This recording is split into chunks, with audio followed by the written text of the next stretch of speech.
Welcome, ladies and gentlemen. We are once again live down here in the Bear Cave Studios for another episode of OTBS on that Bill shit. With me, your host, Freddie Aloso, with my co-host and my brother, Biggie Mafia. What is going on, good people? It's Labor Day weekend. The year is just about over, whether you know it or not. And yes, we have another guest on the platform today. We back in that guest swing, bro. Yo, listen, we back on the grind. And before y'all ask, no, this is not Gerald Levert with AIDS. This is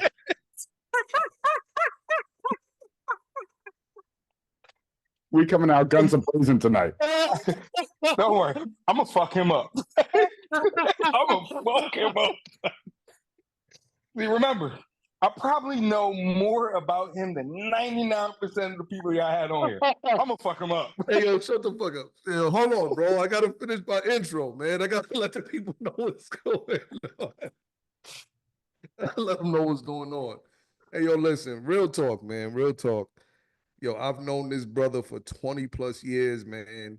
He's always been an outstanding individual. My brother from another mother, Raoul Taylor. What's going on, bro? Yo, Raoul, what's the deal with you, brother? Can't call it, brother. I'm chilling, man. I'm trying to survive in the mean streets of Delaware, you know, raise these kids. Mean streets of Delaware. And just, you fixed your lips to say the mean streets of Delaware, bro. Hey, listen. Yeah, it's real out here. I saw a snake the other day. Shit get critical, man. Come on, don't start out like this, man. I done gave you your flowers on the intro. I saw a snake the other day is what listen, bro. Yo, listen, man. I These streets is mean, brother. Already. All right, bro. All right, man. Hey, we're a long way away from Far Rockaway, nigga. The definition of mean is very different these days. Yo, listen, hold on. We gonna get into that, man. We gonna get into that. First and foremost, today's your day, right? Like 99% of the West Indians in America today, y'all all out there wilding out. You know, Eastern Parkway in Brooklyn is lit right now. I'm sure. I just saw on the news like 10 people done got shot. Yo, Labor Day it's lit right now. Did you celebrate Labor Day? Did you turn it up? Like what's up? Nah. I've never, honestly, man, I've never really been a turn up person, right? Like I'm pretty low key. You know what I mean? I don't really put myself in situations like that. Like you mentioned, 10 people got shot, right? And I'm never gonna be around some shit where that could potentially happen, right? If I can help it. So, I've never even been to the parade, dog. So it's not my thing, you know. Plus, I've been raising kids since I was fucking 18, so I never really had that time to jump in there and do some shit like that. So nah, I'm good right here in my motherfucking house that I paid for. All right. Like it. All right. Yeah, I got you. You looking for excitement? I don't got it for you. I got you. Even though you just told a lie, which we're gonna get into in a minute. What's the lie? Yo, all right. Okay, so we're gonna jump into it now. Like, yeah. What's the lie? Pause, first of all. Ro is the first brother that I've known in my whole life. See, you got him already. Man. I'm about to say, right? Go ahead. He was the first person in my whole life. And yo, listen, man, I use his life experiences, my life experiences. You know, we all go through collectively as brothers, right? Yep. He was the first person that I ever known to have kids. Like, he was my first brother that I known. Like, that was my boy that had kids. Ro has been a father since he was 13 years old. A lot of people don't know this. I was 18. Okay. I was 18. But nah, that's real. You know, like, out of everyone that I was fucking friends with, my entire friend group, all the different, you know, whatever, I was the first one to have a kid at 18 fucking years old. While I was trying to finish up. Like, yeah. While I was in fucking high school, dog. Like, that was treacherous. Grow you up real quick. Yeah. That's kind of what, like, you know, like that's what got my mind right. Because when I moved to this country at 13. I'm from Guyana. So, you know, I kind of did the typical. I moved into the projects in Queens, and I did the typical kid from elsewhere shit, trying to fit in, trying to do what everybody else is doing. Then once I found out I was about to be somebody's pops, man, oh shit. Yo, so right off the rip, right off the rip, Yeah, because who knows, yeah. we might have somebody who's listening who they might be, a young father, but they might be facing that challenge, early on in their life. Take us back to like that moment when you found out at 18 that you would like. Can you kind of remember where you were in that first thought that went through your mind? Yeah. So I mean, it was fairly obvious, right, from like looking at her, like, oh shit.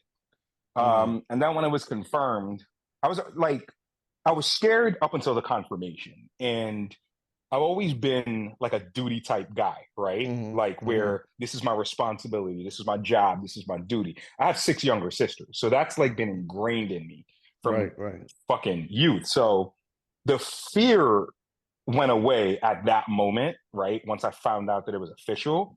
And I remember the conversation I had. It was like, well, what do you want to do, right? Do you want to see this through or not? He's like, oh, I'm seeing it through. I'm like, all right, cool. That's what we're doing. So my mind immediately went to, okay, what the fuck do I do?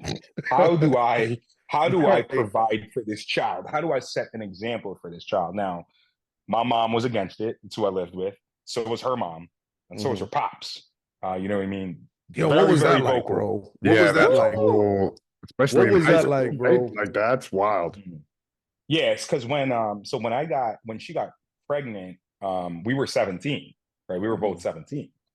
So, I remember sitting in the living room, and her pop, the dude was like 6'5" too. Like I'm barely scraping 5'9", right? And dude, he was standing there and he was like real aggressive with it. Like, listen, this is what y'all are gonna do, blah, blah, blah. But again, I've always been a duty-minded person. So I sat there and I listened and I told him, and I said, respectfully, I don't think this is your decision. Wow, you said that at that age? At 17, that's absolutely, that's wild. Absolutely. I just told him, like, listen, it's her body. She's gonna make that decision. And whatever that decision is, I'm gonna do everything I gotta do. I'm gonna support that 100%, right? And I think we all need to do that, like, because it's her call. You can't make her do it. Right? You said all of this, and he didn't throw you out the house like Jazz and Fresh Prince, bro. Like, nah. I think like I wasn't trying to be disrespectful, and I think it was evident that wasn't a disrespectful kid. It was just more so like you said your piece, and I listened. Now listen to my motherfucking piece. You feel me? Like, right. Like for all we know, nigga, we about to be family. Right. Yeah. So that's you're right. Yeah. That's the way I really approached it, and that's just the mentality that I had around that entire situation. And it's funny because him and I ended up being like this. He passed away a couple years ago. Wow, R.I.P. Bless his soul. But he was a strong man. Like, and I understood where he was coming from. But in my own right, I was an up and coming strong man. You know what I mean? Right. And that's a respect earner as well. Yeah. Like for you to come out and say that at that age, the old heads we grew up around, that was almost like a term of endearment to them, where it's like, hey, I'm talking to a man right now. I'm not talking to a child. Yeah. I think you're right with that. I ain't gonna lie. I knew what I was gonna say, but in my head, I'm like, oh man, if this big motherfucker swing on me, I don't know what I'm gonna do. Like, you gotta eat that one. You just got to hold that ass whipping down, dog. I knew I had to say it, so I said it. So from that moment, right? Like when you found out, all right, I'm gonna be a dad. Up until I don't know, I would say you were in the swing where you were comfortable with being a father when when your son gets here. What was some of the toughest challenges that you faced between that point and that point? Like financially, mentally, like what were some of those challenges like? So let's jump on the easiest one first. You talked about financially, right? So it's funny the way that manifested itself in like how I fucking like looked at it, right? So the first thing I thought of is I got to get a job, right? I gotta like stop all this bullshit, hanging out with my boys, getting into trouble. Some of the shit that I've done in my life, bruh, like. I know. I remember. I was there for some of it. Oh shit, you were. Yeah, Oh yeah, shit. bro. Yeah. I remember that. All right, we gotta talk about it. Okay. We can talk about it now. Like, but yeah, so there's some stuff that I did in the past and things I was involved with that honestly, like who I truly was, that person wouldn't be involved in that, right? But that, being in that space where I'm coming from the Caribbean, bro. Like we singing fucking, we're jamming and all that other shit, like real spiritual, one with nature type shit. To the projects in Queens, that shit's night and day, right? So like my method of survival was to really fit in.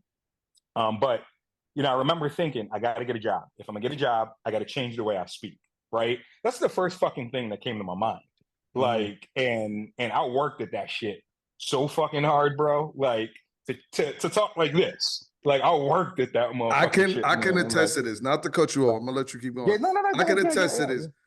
Like for those of you who are listening, the fact that he's speaking so professional and efficiently, like he's really educated. This is this is years in the making. When I first met this brother, man, he couldn't go 2 words without cursing or just saying some off the wall. So just listening to him now, I'm so proud. I'm so, like it's and I know I'm not the only one. I know it's people that's gonna be listening to this that knows him from Far Rock, from Beach Channel High School. Like, yo, there ain't no way in hell that this is the bro that I grew up knowing. That's a fact. You know what I'm saying? But I'm sorry, bro. I don't mean to cut you off. Keep doing your thing, bro. No. I appreciate the question. I appreciate like you adding that extra context. But that was the big thing for me, right? So I went out there. I remember I got a job at JCPenney and I started making money. So that was the financial piece of it. The one in Roosevelt Field. Like, yeah. Yep. Right, Yep. Right. No. Green Acres. Okay. I was in Green Acres.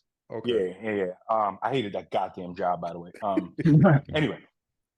So, the other piece of it, right, was just like, how do I navigate life? Because I was still in high school. I was not on pace to graduate either. Like, I didn't graduate in 04. Right. Or wait. 05. 05. I graduated in 06 because I didn't go to class. Right.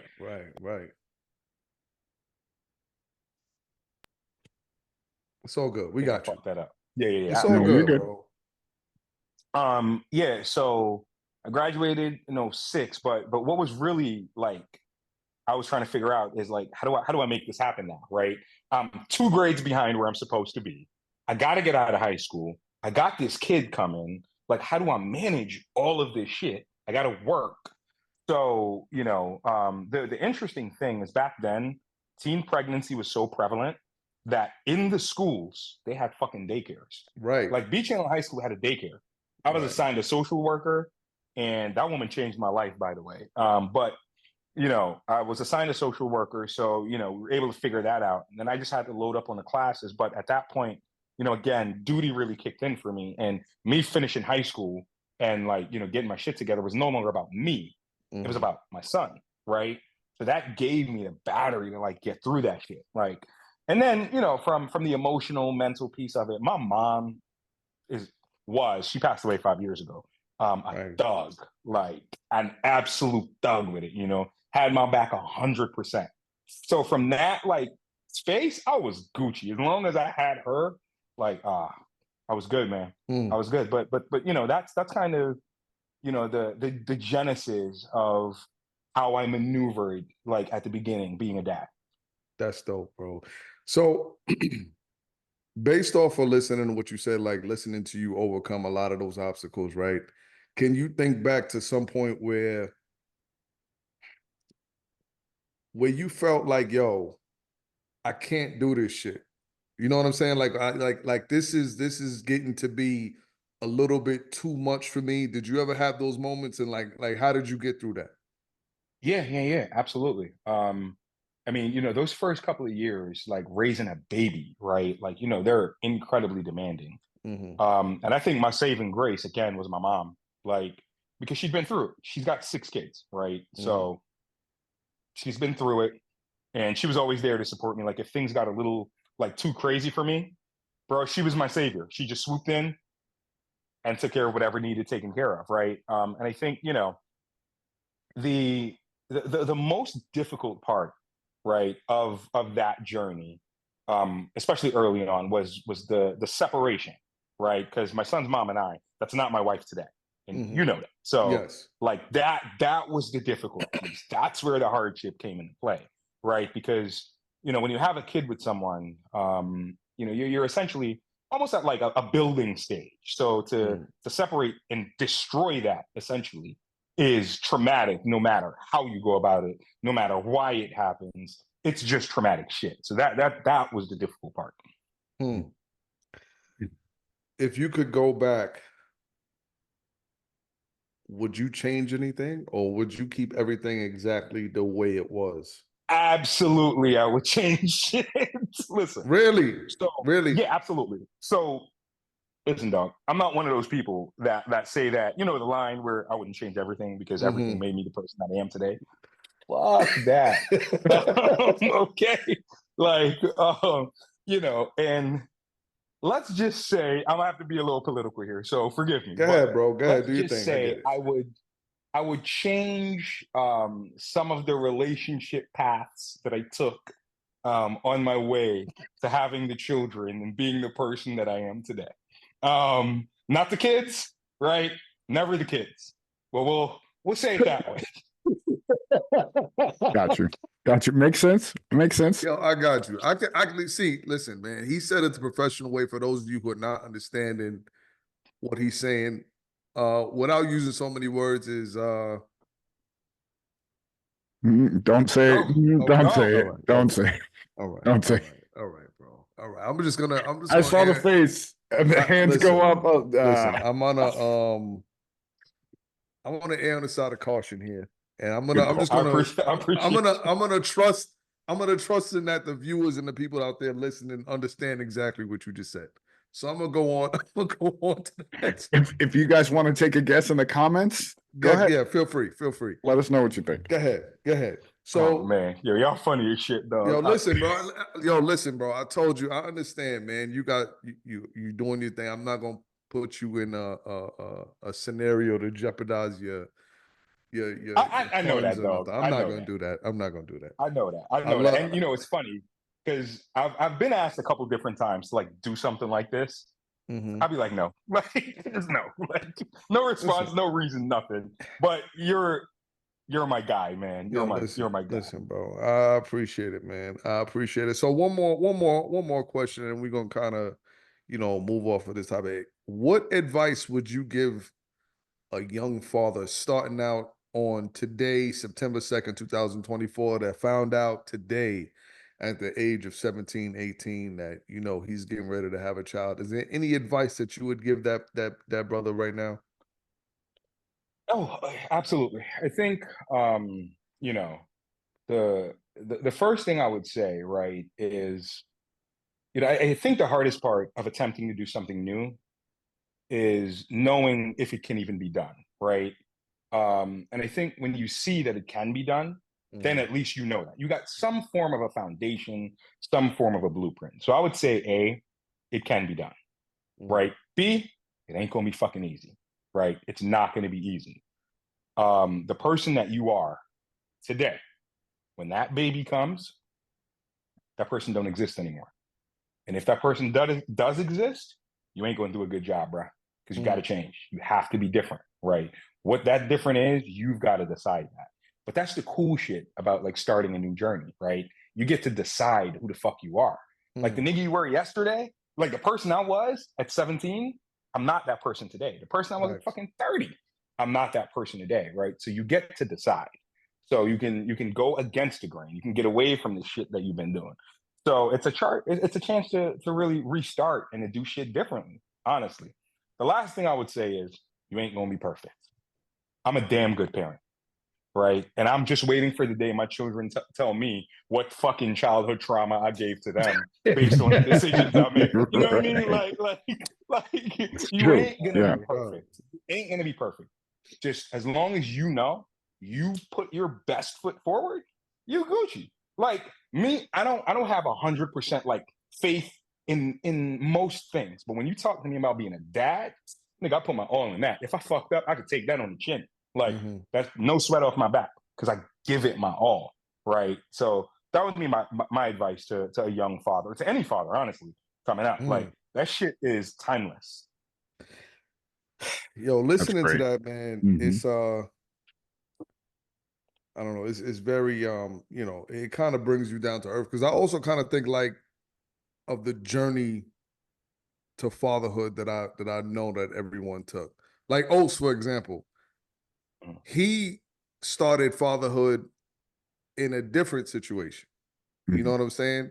Like Oates, when you got into your relationship and realized like, yo, listen, I don't have any, you know, kids of my own, but I'm gonna be a dad now, and you took up the you know, you took up fatherhood and you didn't even think about it. Yeah, it was no joke. It was one day being single and then getting into a relationship with my beautiful wife, who it's her birthday today. So happy birthday. Yo, happy birthday, Marty Lottie. Happy birthday to her. Thank you. Thank you. And my son, who at the time was just turning 7 years old. So it went from, you know, figuring it out on the fly. Like, all right, now you got to be a dad. Like, yeah. If you want to be in this relationship and you want to be serious, you go single to dad overnight, and you gotta freaking figure it out. And yeah, I made my mistakes, and I realized that now, you know, growing up and seeing that dad that I was then, and also now the dad to my other son, you know, so you see the mistakes that as you were growing to be a father that you did to your son, you know, like we all make mistakes, but we understand and we learn and we move forward, right? So I understood the assignment from day one, and it was, you just can't look back. You just keep going. Yo, so this is the first time I've ever asked, this is the first time I've ever asked you this question. Did you ever have the mindset, like when y'all first got together, like, if I fuck up this relationship with him now, this might potentially mess up my whole relationship? Did you ever have that worry or that thought in the back of your mind? To be honest, no. Like our first interaction, Kai and I, was when Marty and I started talking, and his birthday was coming up. So at the time, Toys R Us was still around. I ran over to Toys R Us on my lunch break. I figured out that he was into Captain America and bought a whole bunch of Captain America shit, masks, swords, like everything and anything that was Captain America, bought it and sent it over. She's like, why are you doing this? I'm like, well, because every kid deserves to have something to open on their birthday, regardless. You know, even if we're just talking, I don't care. It's just the guy I am. So I sent it over, and he FaceTimed me, and, you know, full Captain America shields and his, you know, boxers on top of the freaking kitchen counter. And I was like, that's going to be my dude. If we get married and all of this continues to move forward, like, that's my guy. And you know from firsthand seeing me and you know, Big Little Os, that's my guy, man. Always. That's what's up, man. That's what's up. This shit ain't easy, man. Y'all listening, I know the mothers, they get their credit, they just do from everybody, man. But yo, being a man and being a father, that shit is it's different, man. It's not for the faint of heart. Bro. Nah, man. Nah, it's really not. And again, you know, I've said this before on this platform. Sometimes, I don't know about y'all, man, but sometimes I look at like these deadbeat fathers that's not, and I'm not talking about the dudes that's going through it with their kids' moms, and you know, they keeping the kid. I'm not talking about you brothers. I'm talking about the brothers where you know you got kids and you just choose not to be there. I don't get it though, man. Like I can't. That's some cold shit. That's some cold shit. I don't know, man. Bro, but I don't get it, bro. when you see it firsthand, as a dad, it infuriates me. Like those types of dudes who just could give two shits and just disappear, or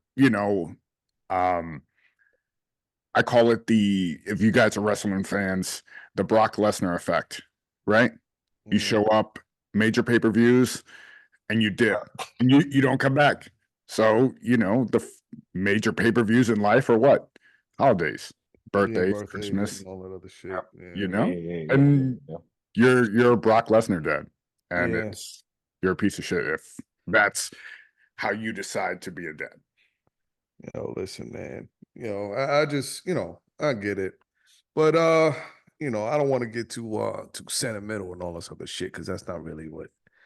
Let's get us. So, all right, how did you guys meet?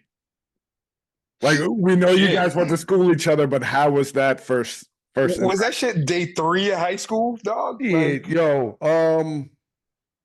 damn, bro. See, now I gotta go back in the memory banks, and I gotta go all the way back to fucking 2001. You see, so here's the setup, right? I didn't originate in Far Rockaway, right? I moved and I started living with my dad in 2001, and my mother and father split up when I was very young. I went to school when I was living with my mother all the way up past junior high school. So I started going to Channel in 2001. And that was my initial introduction to actually being in the Far Rockaway school system. Raoul, on the other hand, you went to, what was the school that was across the street? Was it 53? I went to no. I went to 198 in Edgemere, like in the 50s. Right.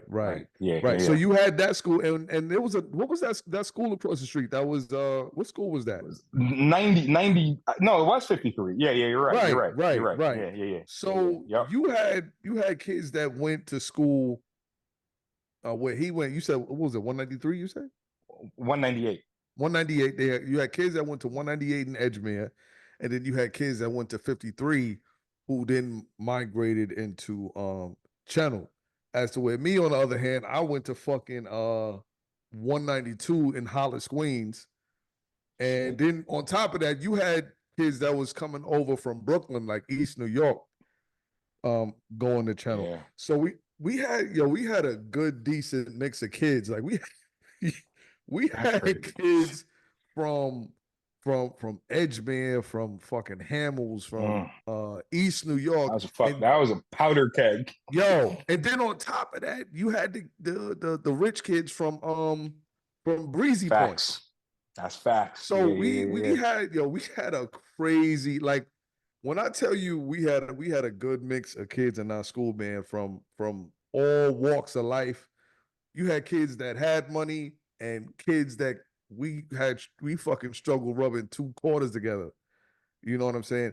So when I started Channel, right, as a freshman, I didn't fucking know anybody. And when I say anybody, I didn't mean not a soul. So that first day that we got to Channel, and correct me if I'm wrong, I want to say, I want to try to remember this as well as I can. When we got to Beach Channel as freshmen, I remember, I don't know if it was the first day, but that first week, let's just go to speak. Everybody was in the auditorium for like the first period or some shit like that.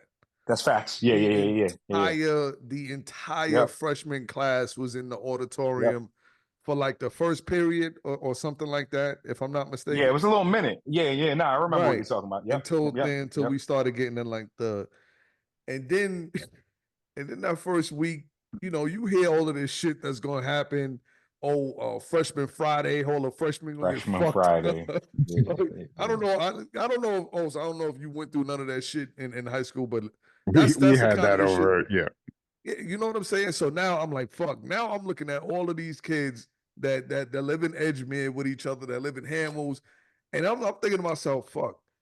I don't live in none of these places, and I don't fucking know nobody. So somebody, like, I'm a potentially might get my ass whipped out here on Friday, and I don't know what the fuck is going on. Crazy. The way I met Raoul, oh my God, man. I don't even what class did we have together first? It wasn't a class, it was lunch. Right. It was lunch. Right. Yeah, you had on a Lakers jersey. I think you had on a Lakers jersey. Like, yeah. That's how the conversation started, I believe. Like it was fucking basketball shit. Yes, it was something like that. And yo, when I met Raoul, listen, man, you could always pick him out in a crowd because he was always like not the hype man, but he was in the shit. He was always like the center of attention. You could hear this motherfucker from all the way across the room and all of it. He was that guy. Like, I'm not gonna lie, he was that guy. And I don't know, like you said, like the conversation started with basketball, and then it's like, the conversation starts about something one day, and then the next thing you know, y'all motherfuckers been cool for 20 years. Yeah, you know what I'm saying? Yeah. That's Yo, dope. Remember, we had the 4-man crew. Yo, it was me, the Lakers fans. It was me, you, Eric. Shit, I don't remember who else. Stephen. Oh, don't even. You talking about black ass Stephen, bro? Yo, don't do that, bro. Yeah. Anthony. Like, yeah. Stephen. Yo, so we talk about Stephen. This is one of the blackest motherfuckers that you would ever see in your. Yo, I don't know if people can see the border on the screen on the outside of our conversation. This black shit that you see all around. Stephen was blacker than that. This motherfucker was. Yo, this nigga looked like a garbage bag. Like that's how black he was, bro. But anyway, and he was in the white chicks. Why is that, man? Why is all of these crispy black dudes be in the white chicks? These crispy black dudes. Yeah, yo, bro, and I'm not bugging because you always see it, bro. Like it's true. No, you're right. You go down south, you see these southern dudes, man. These southern black ass slave crispy looking motherfuckers. They always, and then they be with the whitest white woman. Like I don't know what the hell that's about, but anyway.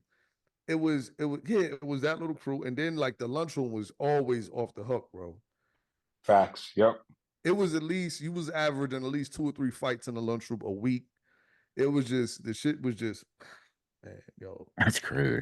Shit was just off the hook, man. Shit was just off the hook. 9/11 was that first week too. 9/11 was what, like our 5th day of school or some shit like that? Yeah, it was some wild shit. Wow. Yeah. Yo, bro, and the way our school was positioned, right? We had like a direct view across. That was Jamaica Bay, right? Like a direct view straight across. Yes. Into Manhattan and the Twin Towers.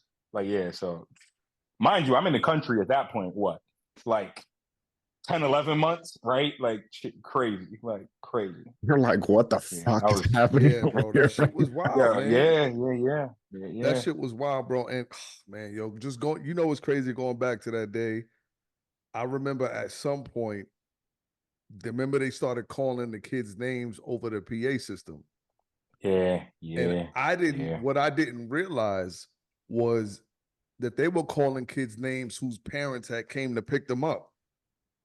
I thought that they was calling kids' names whose parents who had died in the motherfucking towers. Damn. So I'm hearing all of these kids' names, and I'm thinking to myself, how the fuck all of these kids' parents worked in the motherfucking Twin Towers? And then I heard them call my name, and I was like, nah, what the fuck is going on, man? Like this shit this shit just don't make no sense.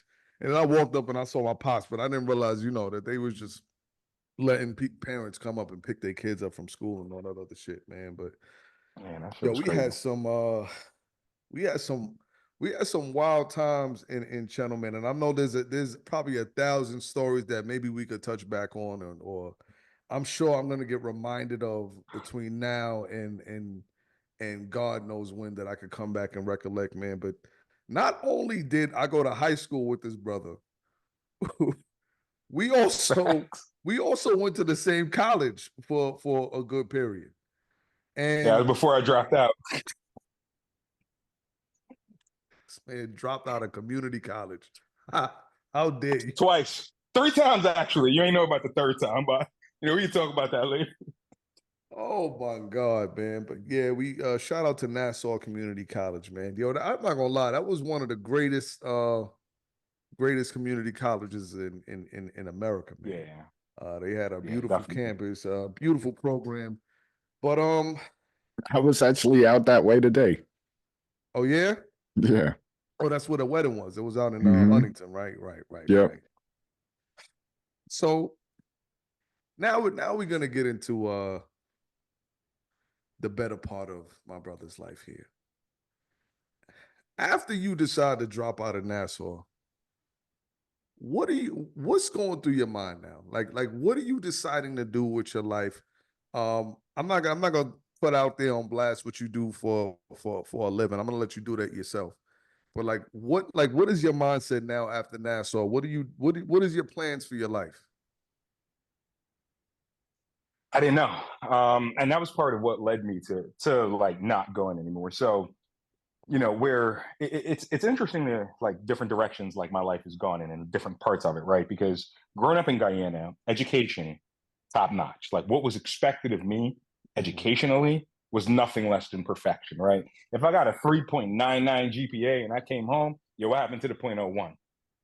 Fuck are we doing, right? Right. That's how I grew up in Guyana. Super strict. So I got to America and I had freedom. So I didn't do shit. I didn't do nothing, right? So now, I've got the kids. I'm working my little part-time job at JCPenney that I hate.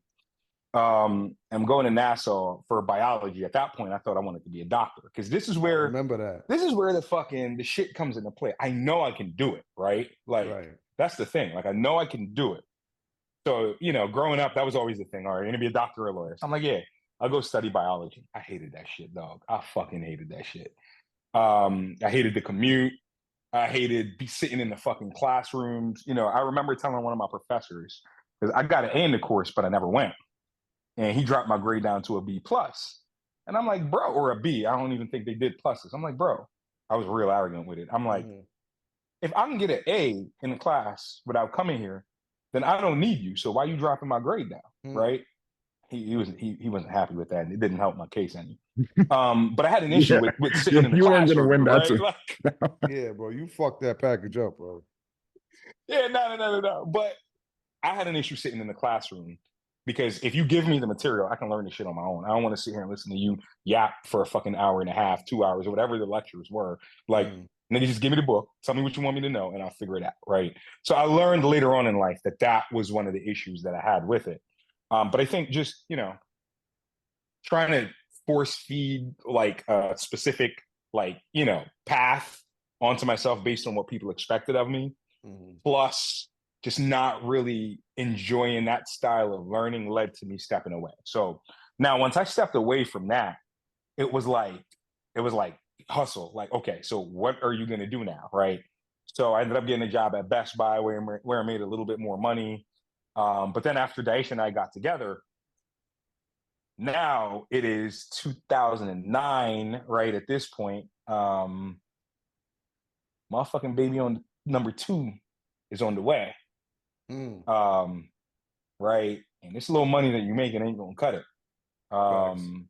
So I started to search for a full-time job. At that point, I was only working part-time and shit. I couldn't find a full-time job, dog. Like I couldn't find one. I applied, I remember at one point, I kept track of this shit.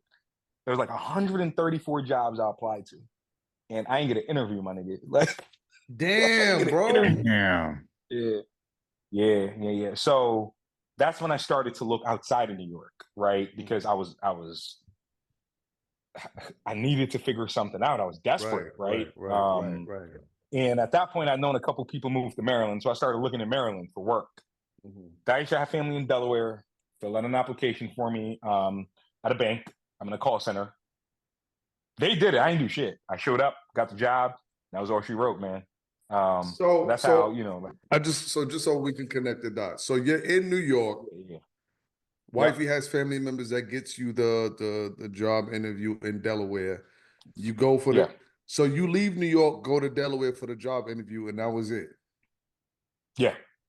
Wow. I came for the job interview. And then they called me. We packed everything we had up. At that point, our daughter was like 9 months. Up in my '07 Maxima. I love that goddamn car. But everything I owned fit in that car. And we came to Delaware, dog. And that was it. That's how we got here. Everything in trash bags. I had my little 40-inch TV angled in the back seat. Like, that was it. Yo, that's yo, That's dope. talk about black love, bro. That's black love for real. For her to trust you, yo, like that, bro. I don't know why she trusted me. Shit, nigga, if it was me, I understand it, but that nigga, yo, that's saying a lot, man. And shout out to Diasia, man. That's another one. I've known her since high school. Also, she's always been an outstanding person. Just a wonderful, hearted, spirited person. Why and how she got to you, I still don't know.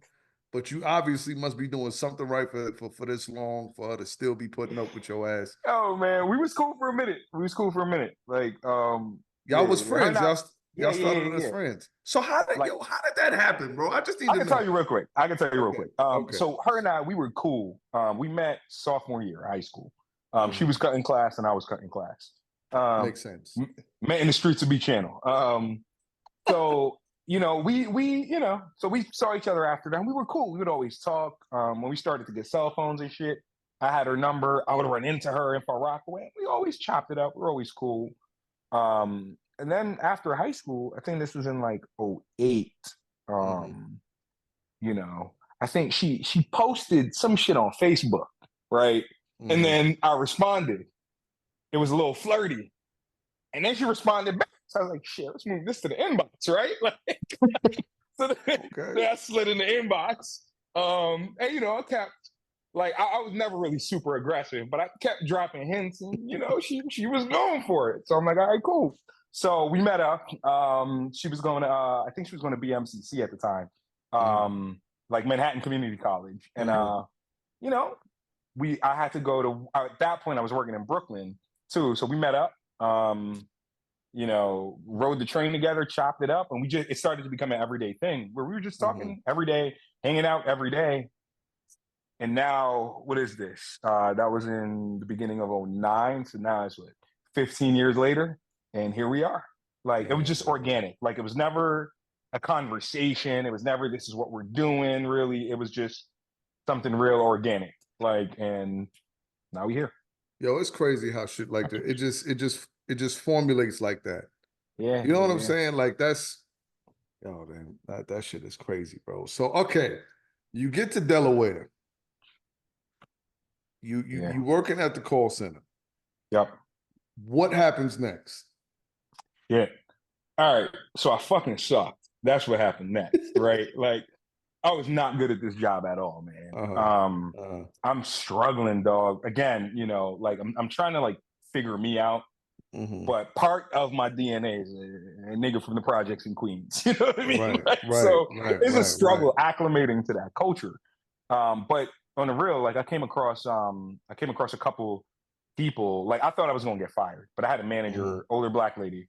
She sat me down and she was like, "Yo, relax, okay? Like I'll help you figure this out. Blah blah blah, whatever the case is." So she worked with me, and I got it. It clicked.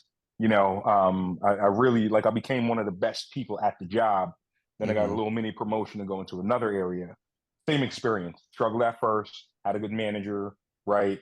Showed me the ropes. I figured it out. And then I'm like, you know what? I've had all these fucking good managers. Like, I think that's something I want to do because I felt like a need to repay what they gave to me, right? Right. So I became a manager in the banking call center space. And that's kind of like, honestly, that was in 14 at that point. And that's really the kind of work that I've been doing since. So, I became a manager there. Took on a couple different roles, working through wealth management shit, branch manager shit, credit underwriting. And now, I'm a director of operations for a pretty significant bank in the country. So this motherfucker out here. You just said that shit all the time. Time out, dog. Don't be only just saying shit all matter of factly and shit. I'm a director of operations for fucking Stanley Morgan. Don't do that shit, bro. Yo, you stupid, man. Listen, man, just because I only got 60 college credits don't mean you got to just be fucking throwing your fucking titles in my face, motherfucker, here. All right? So you're running a Fortune 500 company. All right. Like that's Part of it. Okay. It's fucking. That's why you can't take niggas nowhere, man. You can't, bro, because this is how they act when they get a little hunk of change and shit. You know what I'm saying? This dude is in a 7-bedroom house. Oh my You know what God, I'm saying? yo. Like this guy, he's just fucking out of line. But anyway, so all right, you doing this now. Yep. Where do you see yourself? Like, is this it? Like, do you feel like you have the potential to go further, or are you gonna ride this wave out for the next 5-10 years? I can't ride waves, dog. Like, can't do it. I respect it. Yeah, no. The goal is to go further, 100%. Definitely to go further. I want to go as far as I can. You know what I mean? And I think if that's up to my ability alone, I can go as far as exists, right? So that's how I look at it. But my main concern, honestly, right now isn't the career so much, because that'll work itself out, right? I do the work, I produce the results, I do a good job. I keep doing that, right? And I navigate the relationship aspect of our business well. That'll take care of itself, right? Where my real focus, concern, and just strategizing is coming into play. So how do I build shit using the skill set that I've acquired, right, through working in banking for all of these years, to create something that's mine? Because this ain't mine. I can go to work tomorrow. I'm off this week, but I can go to work tomorrow, and they can be like, "All right, Raoul, thank you for your service. You out of here." Right. It's that simple. And as the success has kind of come, and my lifestyle's changed, it's an interesting thing, because I feel more vulnerable now. You know what I mean? Like, fucking 6-7 years ago, working a 50K job, I can find another one of those quick. You know what I mean? Right. In a role like this now, these things don't come around often, and so just that uneasiness has really driven me in a space where I'm formulating ideas and opportunities to make a significant living outside of my job.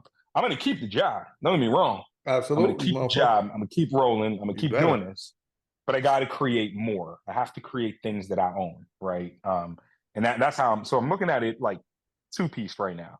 I'm gonna keep riding the career thing, like, and moving up the ladder and going through it. But I'm gonna create some shit that's mine, that I can give to my kids if it's what they want to do, right? I'm not gonna force some shit on them. Like, I think that's where people fuck up. But yeah, that's where I'm at. That's how I'm looking at my career, like earning potential, life, and all of that shit. Like, I got to create shit that's my own.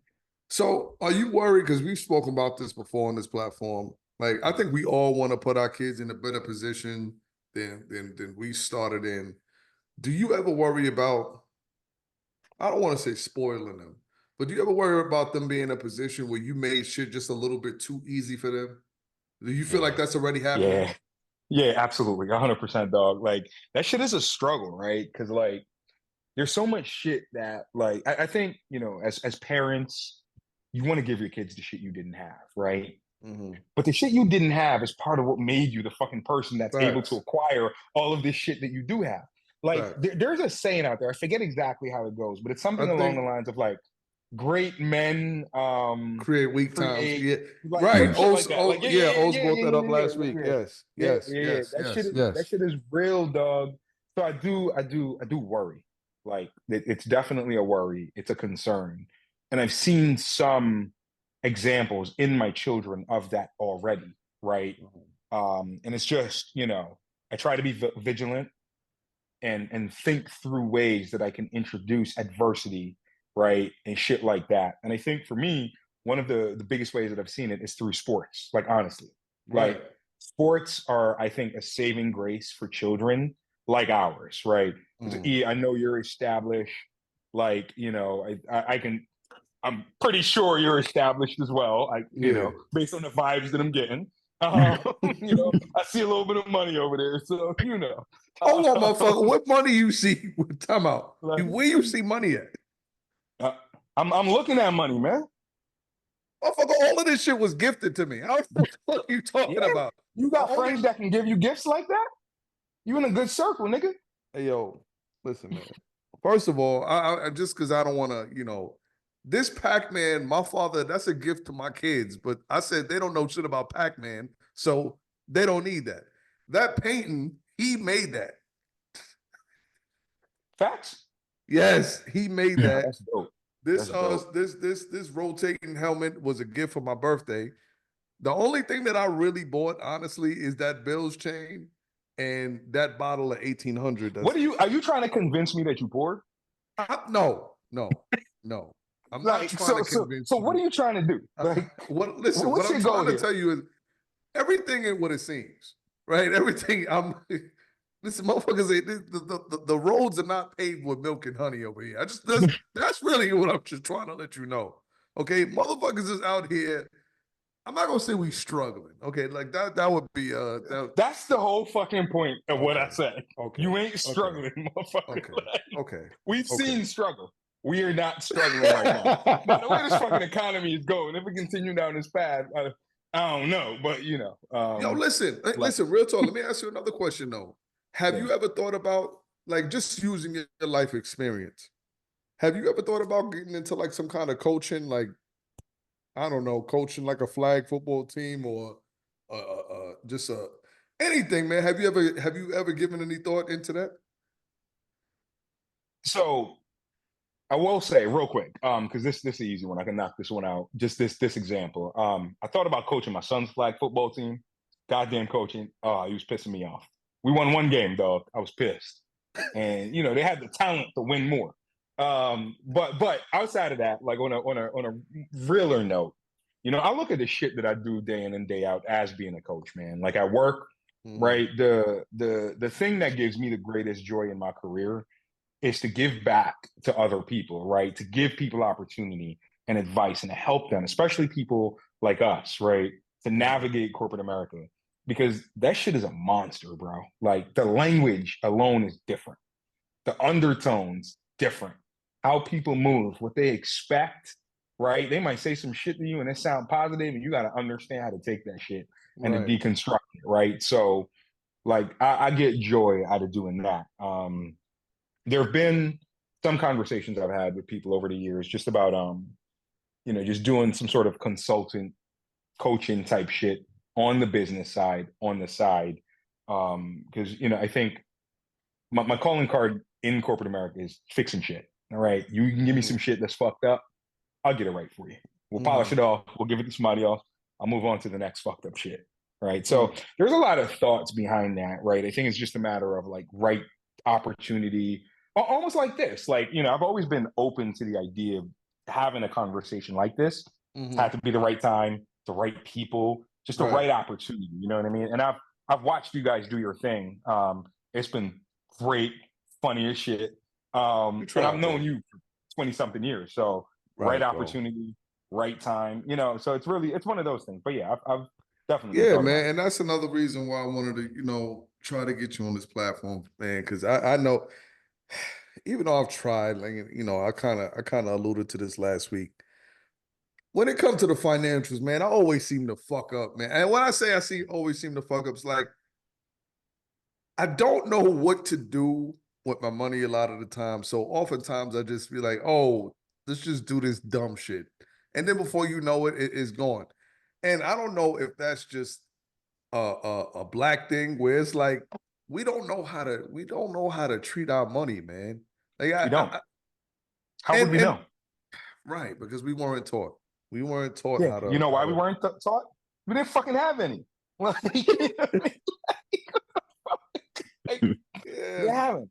So that's part of the journey, right? Like that is part of the journey. Like I can tell you, I remember the first time I got a little bit of money is because I had a kid and I got a tax return, right? I think I made $10,000 that year, and my tax return was like $11,000.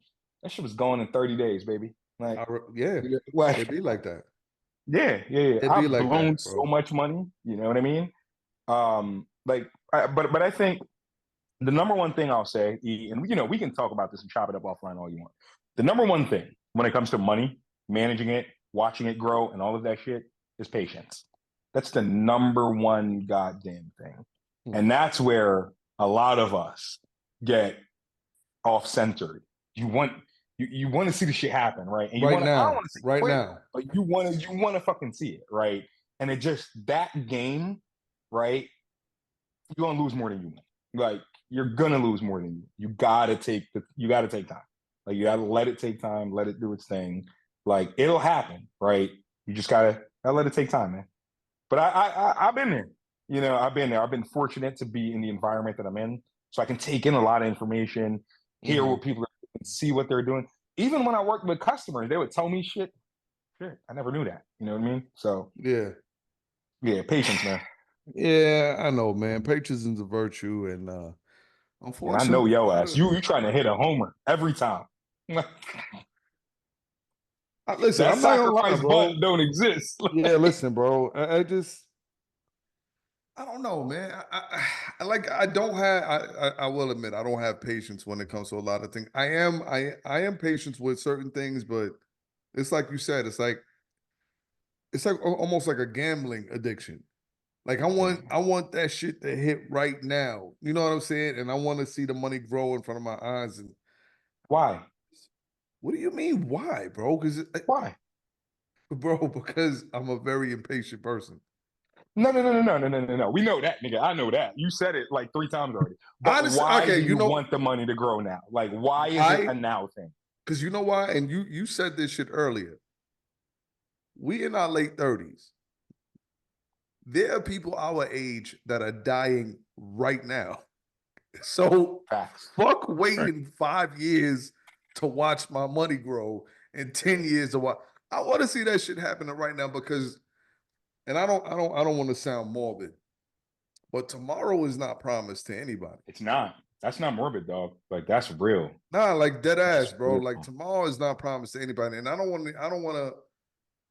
to come across as like I'm throwing caution into the wind and all this other shit. Do I want our kids to be stable far beyond our years? Absolutely. But bro, I want to see this shit happen right now, man. To answer your question, that's why. Okay. Can I follow up real quick for both of you? I'm curious, Yes, sir. right? Yes, sir. Yes, sir. Yes, Do sir. you think? And I ain't trying to like ask the questions and shit. Of Like, but course. it's just Yo, listen, bro. like, This is what it is. Ask questions. Feel What we free, do. man. yeah. Do you both think that money, additional money, will increase your quality of life right now?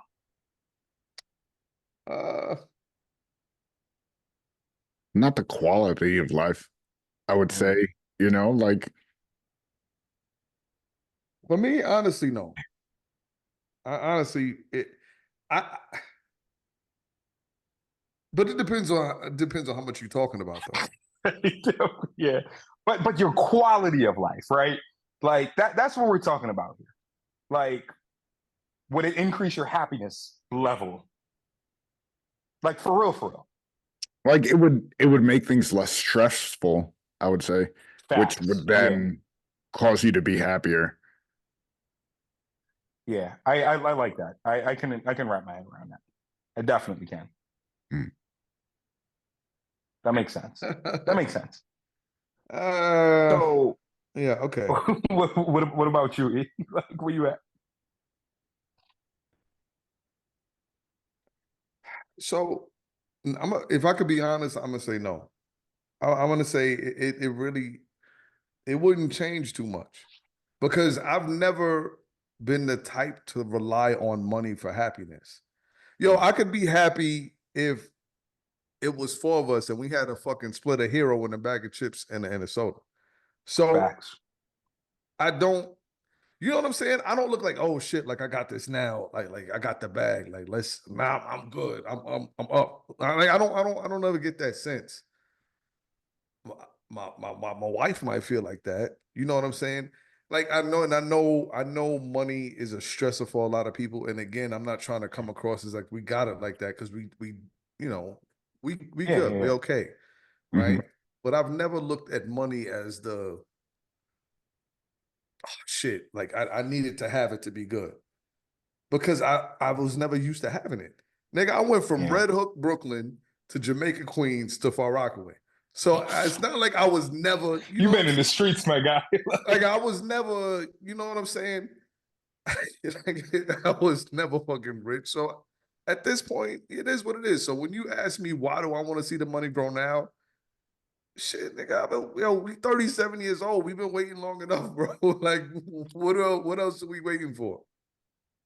Yeah, but I think right there's a part of that, E. Like when you think about the population in the world, right? Like from the lifestyle you live, the money you do have, you top 1%, my guy. Like, whoa. I said the world, not America. Understand what I'm Okay. saying here before you rebut. Okay, I just want to say, motherfuckers trying to get me robbed and shit, motherfucker. Said the world. I said the world, dog. Okay. Hold on. His oh damn, I ain't gonna say. All right, I'm back. I'm Gucci. It's all good. Our production value is low, bro. Take as many breaks as you need. Production value is low. You stupid. It's all good, bro. So look, I asked those questions just to say, right? Like basically, and like I think I'm on the same page as Fred. Freddie's cool, right? Yeah, that's fine. All right, cool. Because I heard E call you something else. What you call him, E? Also. Yeah. Okay. Gotcha. Yo, also is Spanish for bear. Right. Also is Spanish. See, I just taught you something, bro. Also is Spanish for bear. You teach me something every time we talk, man. Most of the shit I don't want to know, but this one I can use. That's his moniker. His moniker is the bear. Yep. So there you go. Just taught you something, brother. Yeah, I think we got to talk a little bit about that because I need to understand that a little bit more. Some context. We'll get you. Yeah. All right. Like, all right, cool. But just to wrap up why I asked those questions, right? Like I'm in the same boat as Freddie, where I think, there's certain things I think about, like just life in general, where more money would reduce stress, right? But at the same point, the likelihood that we're around another 10 years is significant. And I think when you're talking money and investment and time, what you're really talking about is like managing risk, right? And the likelihood that we're around is significant, right? We probably gonna fucking be around in 10 years. So I think that's the way, like you if you're looking for your money to grow, that's the way you kind of got to look at it, man. Like it ain't promised. I agree with you. But I think that lends itself to our earlier conversation, E, before we started recording, where we were talking a little bit about taking care of yourself, right? So that's just my perspective on it, dog. You just gave yourself a thumbs up. It ain't gonna make you any happier. So, yo, did you just give yourself a thumbs up? Is that what it was? Who, me? Yeah, we just saw a thumb. You just saw a thumbs up popped up on the side of your screen as you gave the thumbs up. Yeah. Ass motherfucker, yeah. Motherfucker just gave himself. Nigga, my hands are here. How I'm gonna do it? Like the fuck? Like when you watch this back, you'll see. Oh, that's funny. Yeah, but no, listen, I get it, bro. And you know what? Now that you put it like that, I'm not gonna lie, that really kind of helps my mindset. And realistically, because the people that unfortunately that are our age that have been dropping like that is really like they're victims of circumstance, like whatever it is, like they're passing away through these unprecedented illnesses, freak accidents, stuff like that. So in all likelihood, will we be around in the next 10 years? Absolutely. So you know what? You're right. Maybe I should stop bullshitting and what? Okay. Yeah, relax, man. Okay. So let me ask you this. I want you to act like somebody just came to you and said, Mr. Taylor, I just got a check for $10,000. What would you do with this $10,000? It's a hard question. Because what would I do with it? I'm gonna just tuck it. Like, right? Like, so that I think it's a different question if we talk through circumstance of the recipient. Okay, so let me alter the question. All right, Mr. Taylor, I got this check for $10,000. How can I ensure that 10 years from now, this 10,000 has grown? Easy. there's a book. I forget exactly how it's titled, but it's either called Investing or Stocks or some shit like that for dummies, right? And the thing is, right, I think when people think about investing, I think most people think about trading, right? Right. Like they want to do trades and shit like that. That's not investing. It's not the same thing, right? Investing is researching a company, understanding the company's financials, understanding if this is a healthy fucking company, regardless of what's going on current state, right? That's investing. So this book kind of breaks it down for you and helps you to really look at how to read a company's health from a financial perspective, because all of the information is available for you. It's just a different language. So you've got to learn that language, right? So and you've got to be able to ride the wave, because your money's going to go like this, right? Like, so that would be the number one thing. Like, if you want this shit to grow, the number one thing I can do for you is give you some knowledge, right? Get the book, understand what it is you're looking at, because I can't be your financial advisor, because I fuck up all the time too. I know a little bit more than most because of my proximity to people that operate in this world, and because of some of the time that I've spent just looking into shit and reading, right? But I think for the novice person that has an extra 10K that they want to see grow, right? That shit, dog, you can take that 10K, and honestly, and this is not going to sound like much, but you can take that 10K and in 10 years, it's almost guaranteed to be 30,000, right? Like, now, again, that doesn't sound like much, but number one, it's going to beat inflation by a fucking long shot, right? Number two, that's 10K. What if it's 100K, right? And in 10 years, you can make that 300K. You know what I mean? Like, that is something that if you have the patience and just a little bit of knowledge, you can almost fucking guarantee.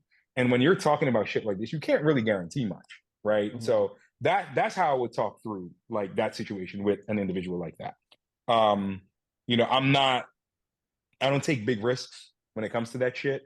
Shit that I can't control. I'm not a fan of it, right? Like, you know, I've taken a couple swings here and there and made some, you know, errors in judgment.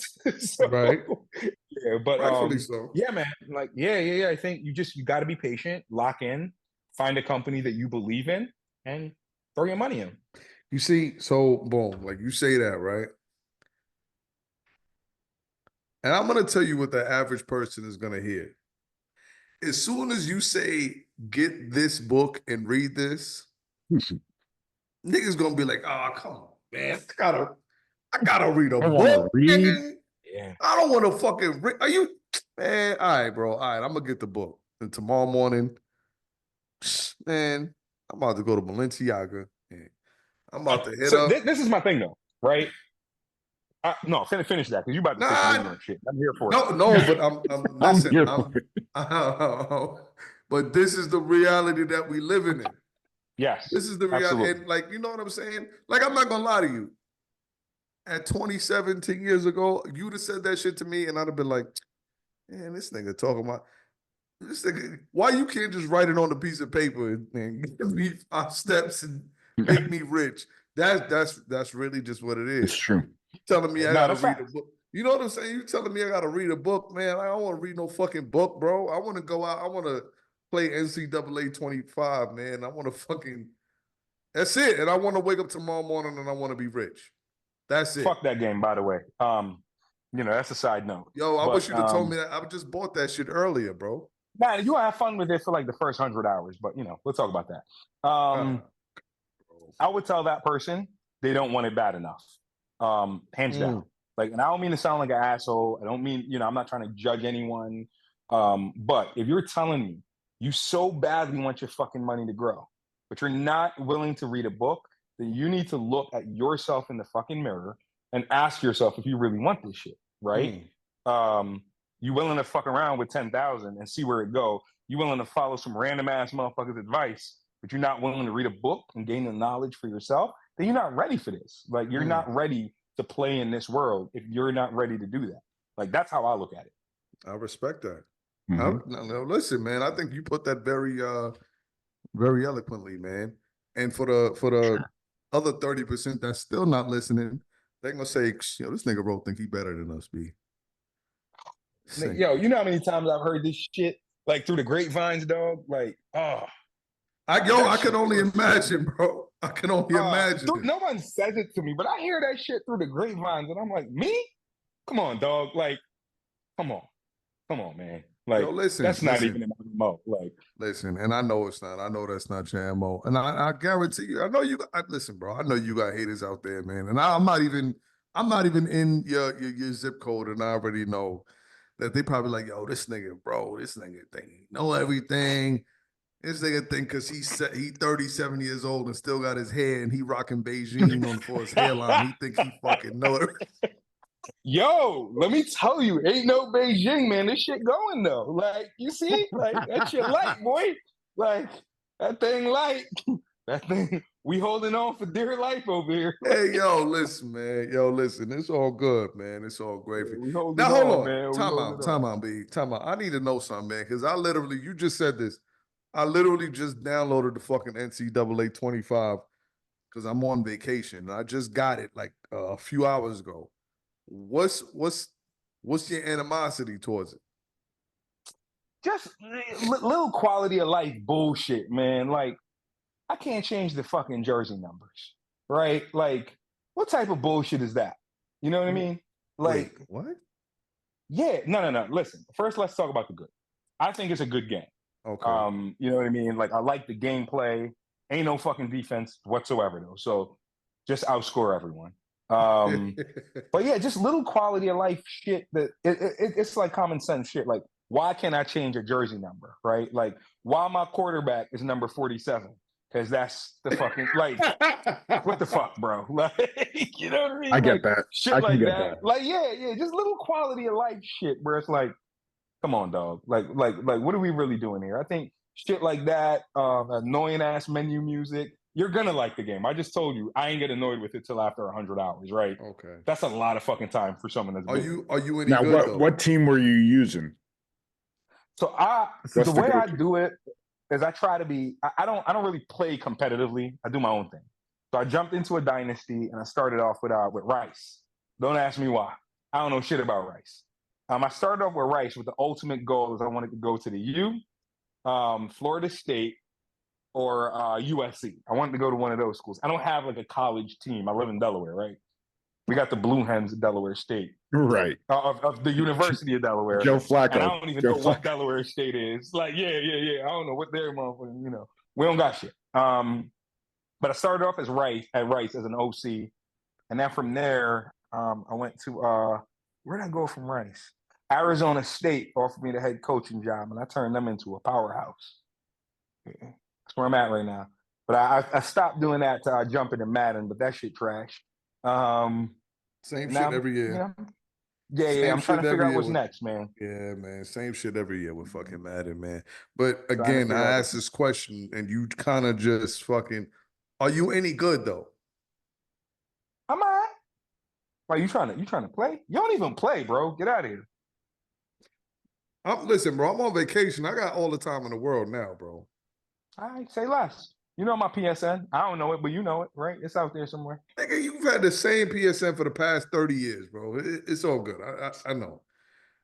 Cool. So, listen, it's all good. So, on the topic of football, I don't know why I know so many fucking Giants fans, but this dude is another. Have you really been following football like that, or is it because you in Delaware you really could care less about football? Nah, I unfortunately have Stockholm syndrome with the New York Football Giants, and I follow damn near every fucking thing that they're doing. So, yeah, it's unfortunate. How you think y'all gonna fare out this season? How I think we gonna win about 4 games. What I hope for, I say that without looking at the schedule. Like, well, I don't remember it, but I hope we win no fucking games, right? Why would you? Dog, because we need a quarterback. We need a fucking quarterback. Daniel Jones. Do I need to say anything? But see, here's what I don't understand. Why pay him all that money if y'all don't have any confidence in him? There's something I fucking realized. I think that owner meddles more than people realize, more than is publicized. I don't know if you guys saw the Hard Knocks off-season shit. But the owner kind of came down there and was putting a little bit of pressure, I feel like, on the front office to re-sign Saquon. But, and his comment was kind of like, oh, he's the most popular player we have. Popularity don't bring victories, my guy. Like, you know what I mean? And number one, I love Saquon. Huge fan. Great guy. I think he's a good player. He gets hurt a lot, right? Part of that could be because of the goddamn team he played on. They could just key in on him, right? Like, so I don't really knock him for that. But we were never a running back away from competing. The fuck we take a running back at 2 it was? Come on, man. Right? So I think that coupled with the way shit went, I don't fault the front office for what went on at all. But I think that owner, he was enamored with Eli Manning. The shit that I heard about Daniel Jones coming out is, oh, he's working with the Manning's coach. He reminds them of Eli. He doesn't display any emotion. All this bullshit. So I think there's more meddling from the owners than we think, right? But he's got to go, man. Like, he's not the guy. No one gets this much. Which QB would you take if you had that say the 1 pick? You got Shador, you got Quinn, and you got Carson Beck. I think at this point, Shador has to be the number 1 pick for anybody. Yo, I honestly he wants to go to Dallas. Is it? I don't know. It's funny, right? Because like I'm a fan of Dion and what they're doing and all of that shit. But there's a part of me that just wonders if that mixture, right? The Sanders, New York, I don't know how that works, right? And the other piece too is I was watching Shador's last game. That boy lit it up, man. He's incredible. But he has a tiny frame, man. Like, he is a slight guy. Yeah. He reminds me of like a Tyrod Taylor build. And like Tyrod was better than Daniel Jones. Like, flat out. You know what I mean? Right. But as soon as he go in, he's good for a game and he's getting hurt the next one. Right. Right, and that concerns me with Shador. They have him listed. They have him listed at 215, his weight. Shador, how tall is he? 6'1", 6'2"? 6'2". He is not 215 fucking pounds. I don't want to hear that shit. Like, I don't want to hear that. I can't see that. Like, I can't. Yeah, but you know what? So just think about this though. Think about the publicity that Shador Sanders would bring to the New York. And then they start winning a few games. New York football would be back on top, bro. Like real talk, man. Hold on. I'm not against New Jersey football would be back on top. Oh, right. Shit. Jesus fucking Christ, you motherfuckers. Okay, listen.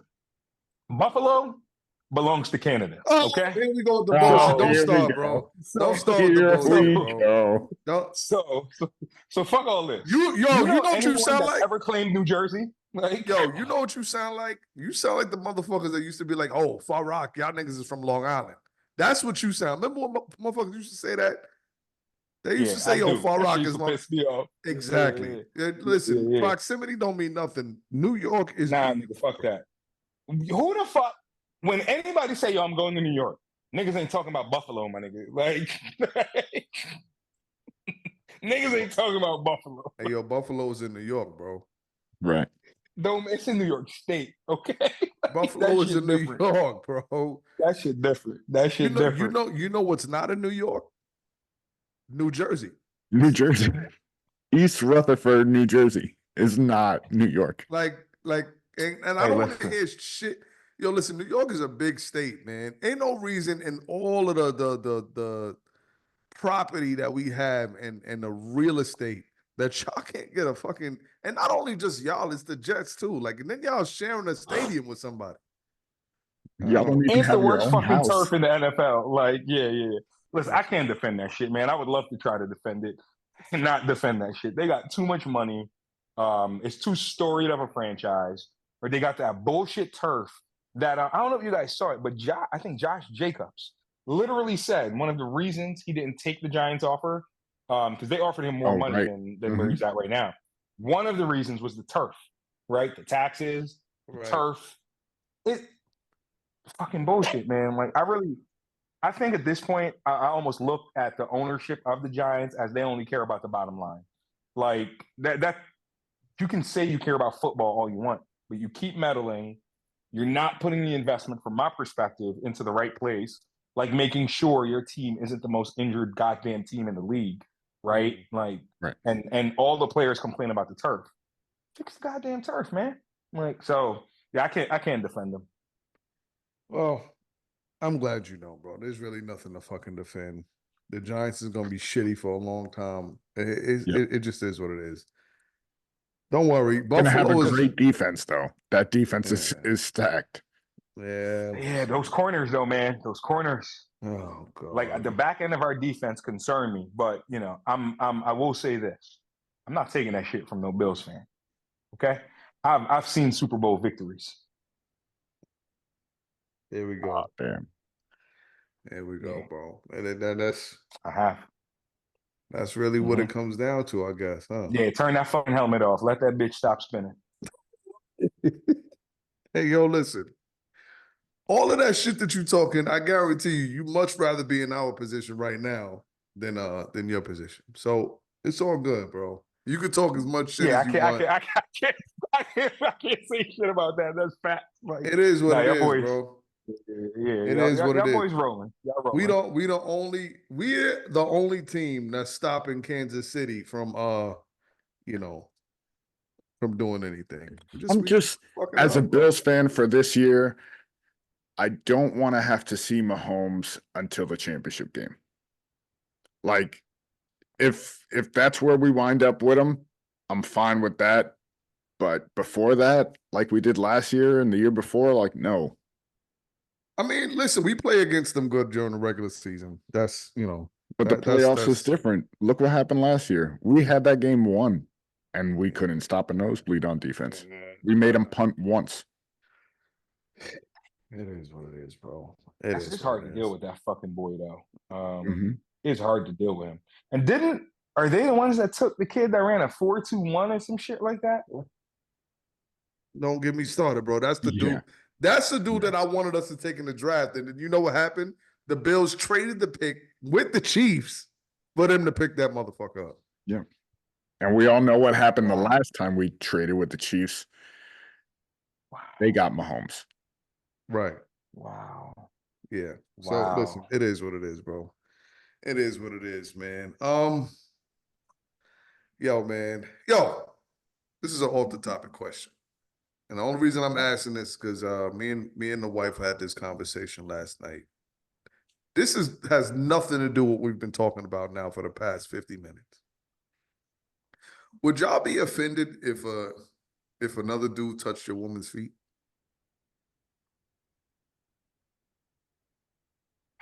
How the fuck does that happen? You got to give the context. What do you mean? Like, why her feet is in that general area? Like, what's going on? I need a little more context. Hold on. Okay. All right. I was watching I was watching Pulp Fiction with the wife yesterday, one of my all-time favorite movies, if not my favorite movie of all time. Right? And there was a scene where Samuel Jackson and John Travolta was talking about how one of these homies got fucked up by Marcellus Wallace, who's played by Ving Rhames. And the word was that he threw this motherfucker out the window because he gave his wife a foot massage. Samuel Jackson was under the impression that the motherfucker overreacted because he gave this dude's wife a foot massage. As to where my man John Travolta was like, nah, listen, man, you touching niggas' white feet. You know what it is. So, again, I'm asking, because my wife, you know how women do. They ask these stupid questions. She goes, would you be mad if another man? I said, what fucking kind of question is that? Would I be upset if what the fuck are we talking about? So, I don't know why that question just popped in my head. Don't ask me why. But I just need to know, are you offended if another dude touches your wife's feet? Bro, I see you in really that context. I see you really pondering. You know, it's funny because look, Daisha and I had a conversation similar to this because we So we just went to the Usher concert in Philly. I think day before yesterday, like, right? Oh, and afterwards, you know how Usher be getting down, right? You playing so with she fire, was like, son. yo, if fuck that nigga. Listen, you got to understand something, right? And this, I know this is delusional, but in certain instances of my life where I give my all to it, the fuck more I'm gonna do? You know what I mean? Like, I ain't worried about that nigga or no other nigga walking the streets of this earth. Like, that's how I look at it. But you look confused, or you look like I am. But are you saying that you're okay with this? No.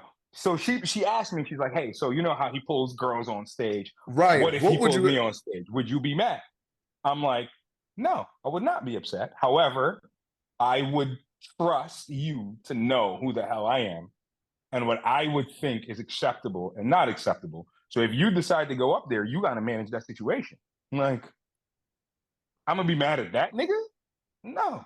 Plus, I could beat Usher ass. He like 5'5", bro. Like, but just tell me, just know that you are not getting in the vicinity of Usher with any kind of violence on your mindset. Because I guarantee this nigga has about 20 bodyguards.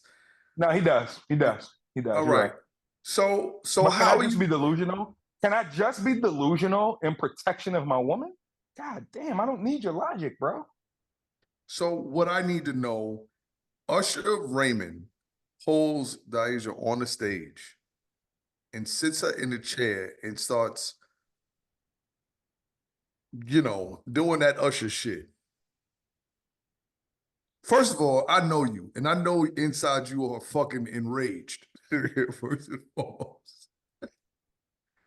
Outside of sitting there with a stupid look on your face, what are you gonna do? What the fuck can I do? What can I do? Okay, all right. What can I do? What are my options? All right. So okay. So hold on. It's the last show. How the fuck did we get here? It's the last. Hold on, dog. This is what he does. The scenarios, and then he'll start playing it out. Wait a minute. Hold on. I'm not. All right, it's the last show. Go ahead. It's the last song. Yeah. He grabs her by the hand and he brings her backstage. Good night, everybody. Backstage? It went from foot rubs, right? I'm asking a question. Yo, this is for you too, bro. I need to know, what are y'all doing? He grabs y'all women by the hand. Good night, everybody, and everyone starts filtering out. At how long does it take for you to be like, all right, now what the fuck is going on? Are you waiting 10 minutes, 15 minutes? How long are we waiting to see what's going on? Backstage is what you're saying. Behind the curtains, where he came from, to fucking start the show. Backstage. Right. Yeah, that's brother. Yeah, let him go. Let him go. Trying to stretch me out. I'm getting back there. So you're not getting back. I'm trying my damnedest, bro. They gonna have to carry me out, because I need to know, over or under 5. How many phone calls before you try to get backstage? How many phone calls to who? Her. Oh, How many times does it take her phone calls to go to voicemail for you to be like, bro, I'm not, I can't, nah. If she willingly goes backstage, my nigga, like, we got some issues. We gonna need some counseling. Like, man, y'all untrustworthy. So what just are you doing? Let's hear the bullshit that you're gonna. We're untrustworthy. Yeah, y'all niggas is untrustworthy, man. Y'all don't trust the fuck. Yeah, like, what's the lie to us? Lie to us now and tell us how you would be so okay with it. Listen, I first of all, y'all better minute me, because we not going to no motherfucking Usher concert. We can watch that shit on pay-per-view, dog. That shit just not happening. Man. Yo, a pay-per-view, is that even that wasn't still? The option? We were already in the arena, bro. Facts. That wasn't on the fact cards there. Anyway, y'all should have asked the question. Next topic. So listen, man. We've come full circle. My brother has come on this platform and shared some very intricate and personal details with us. Yo, how old is your son now, bro? 19. Oh, Yeah. That's awesome. Yeah. He turned 19 in August, dog. Yeah. Yeah, how old do you feel? mine turns 19 next month. Jesus. Yeah. That's wild to think It's about. crazy. I got a wide range because I got a 19-year-old. It's my boy. He's the oldest. My daughter turns 14 in October. She starts high school tomorrow. Bro. Wow. Yeah. And I got Chase. That's my youngest son. He's 8. And I got Rue.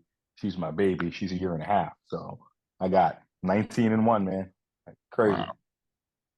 Yeah, nuts. I'm fucking done in case anyone out there is wondering. It's over. I've contributed enough. Okay, so are you saying you done or you just mentally you done? No, nigga. Whatever means I'm finished, I will have no more children. That's what the hell I'm saying. Yeah, I'm absolutely getting snipped, baby. Take them, put them away, give them to somebody else. I'm out of here. Listen, I respect that, bro. Yo, shit, I got my shit done. What? 5 years ago, bro. Yeah. It's been about 5 years, man. That's all right. I have an appointment this month, actually. Like, yeah, I'm done. Yo, listen, man, and I just want to say this to the fellas out there. If y'all don't plan on having no more kids, fuck all the bullshit, man. Go and get your shit taken care of. Cause you don't want to be that dude that's 53 years old and you still out here wilding and now you got a 9-month-old baby. That shit ain't it, man. Yeah, go and get go and make your fucking appointment with your physical your primary doctor and get your shit handled, man. That's damn. You see, I stopped man. that. Yo, bro. And I stopped that too. You stopped at 4. Yeah. I had missions to accomplish, man. Was that the goal all along? Not. So it was interesting, right? So clearly, of course, first kid at 18, no one plans that, right? Mm-hmm. Right. But after, I would say, like, for my wife and I, after we had, our youngest son, in my mind, we talked it through. We always talked about the fact that, like, we didn't feel complete, but we understood that, like, the financial aspect of raising children, right? Like, that's something you have to take into account. So this might be a little cold, but we kind of thought through, okay, the latest we want to have a kid is around 35 years old, right? And in order for us to be able to do it, we have to be at a certain point with our finances, right? So we were able to get there, and we were like, you know what? Do this one more time and call it a day. So, it didn't feel like we were complete after we had Chase. That's my youngest son. It feels complete now. You know what I mean? And like, I can be a little feely, emotional, whatever you want to call it, about how I like judge and react and deal with shit like that, right? Because at certain points, it's like, well, you can, do whatever you want from a non-emotional perspective, or try to be callous about it and figure shit out. But for me, it didn't feel complete. I knew I wanted one more. Now, nigga, I know I'm done. You're done. I'm done. Yeah. Ain't no more changing no fucking diapers. Ain't no more. Nah, yeah, no. I'm over. Yeah, I'm over. I know exactly how you feel, because my boy Jay brought my nephew here about a couple weeks ago, and he's still in the infant stage, and they dropped him off for a few hours so they could go do their thing. And Woo. I'm not gonna lie, man. I was saying to myself, I don't think I don't got another baby. I don't got that energy no more.